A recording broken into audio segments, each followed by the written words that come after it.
J'en parle avec Joanie Fontaine, économiste principale chez JLR. Bonjour, Madame Fontaine. Bonjour. Quand même un peu étonnant, on est en pleine pandémie. On pourrait penser qu'il y aurait quoi, une certaine prudence, un ralentissement, mais au contraire, on est en train de battre des records, là. Oui, en fait, dans le marché immobilier, présentement, on assiste à un effet de rattrapage, là. Donc, dans les 2 derniers mois, on a eu des hausses de ventes par rapport à l'année dernière, mais on avait eu des baisses fortes là, par le passé. Donc, si on regarde la période de mars à juillet, on est encore avec des ventes moins nombreuses cette année que l'année Que la dernière. période correspondante. Exactement. Ah là, c'est important à dire, effectivement. Mais on sait, vous l'avez dit, que pendant quoi, combien de semaines ou combien de mois ça a été complètement arrêté, le marché immobilier? Avril, mai, on avait vraiment là, des baisses de ventes là, extrêmes. Là, on parle de moins 60-70. Finalement, on ne pouvait plus vraiment visiter les propriétés. Donc, il n'y avait plus tellement de ventes sur le marché. Oui, donc effectivement, il y avait du rattrapage à faire. Et on est toujours, il faut le dire, dans un marché de vendeurs. Oui, en fait, on se retrouve dans un marché de vendeurs malgré des ventes sur toute la période moins importantes parce que les nouvelles inscriptions, eux, malgré une reprise un peu en juillet, on a un peu plus d'offres qui s'en vient, n'ont pas repris aussi fortement. On avait eu de fortes baisses et finalement, il y a peu d'offres sur le marché, là. De mars à juillet, on a eu 23 moins de nouvelles inscriptions en 2020 qu'on en avait en 2019. Donc, toute cette offre-là qui n'est pas au rendez-vous fait qu'il y a une pression là et que c'est vraiment le marché est vraiment à l'avantage des vendeurs. Oui, et cette espèce de déséquilibre qu'on voit entre l'offre et la demande, est-ce que vous pensez que ça va continuer là, lors des prochains mois? Ça pourrait perdurer encore un peu. Par contre, on s'attend à ce qu'à l'automne ou même là, au début de l'hiver, il y ait un changement puisque les allègements hypothécaires vont se terminer. Les gens vont voir la SPCU va aussi se terminer. Donc, il y a des gens qui n'auront peut-être pas retrouvé leur emploi, qui vont devoir vendre. On risque aussi d'avoir des reprises de propriétés par les institutions financières. On n'en a à peu près pas eu depuis le début de la pandémie, Absolument. étant donné les allègements. Et là, on risque de revoir ces propriétés-là sur le marché. Donc, ça pourrait venir changer l'équilibre. Oui, alors vous l'avez dit, marché de vendeurs, de fortes hausses de prix sur un an. Je regardais dans la région montréalaise là, ce matin, pour les unifamiliales, c'est environ une hausse de 70 000 sur un an, là.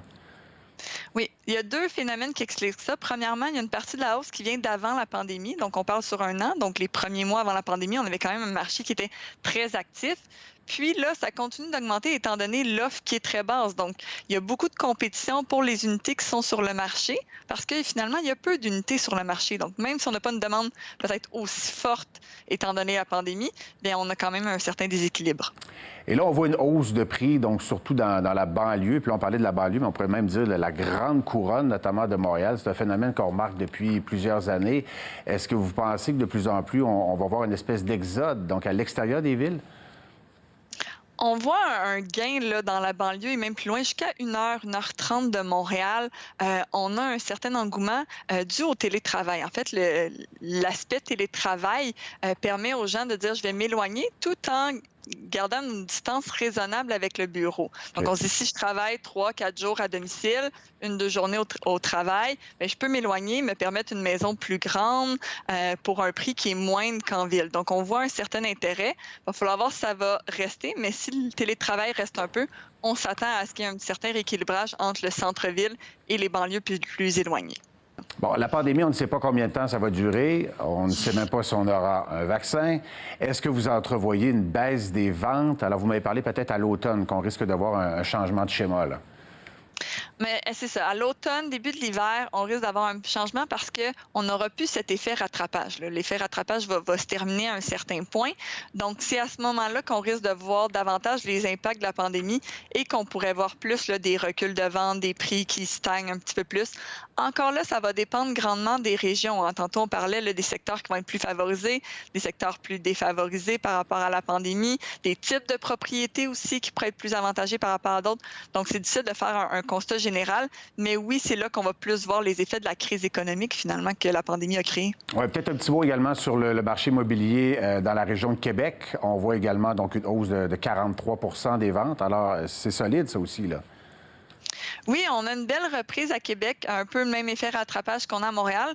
Québec partait avec un marché moins dynamique que Montréal, mais quand même, là, on voit une bonne reprise, ce qui est intéressant pour ce marché-là, qui ne connaissait pas des fortes hausses, donc qui partait avec un équilibre différent de celui de Montréal, donc un peu moins de jeu si la demande descend, mais on voit une belle remontée. Donc, en ce sens-là, là, c'est intéressant pour le marché de Québec. Et peut-être un petit mot aussi sur Toronto, hausse de 30 sur un an et un prix moyen. Encore une fois, on regarde ça, puis on a les yeux tout écartillés, qui dépasse le million, donc pour une unifamiliale. C'est encore la fièvre, malgré les mesures qu'on a mises en place, là.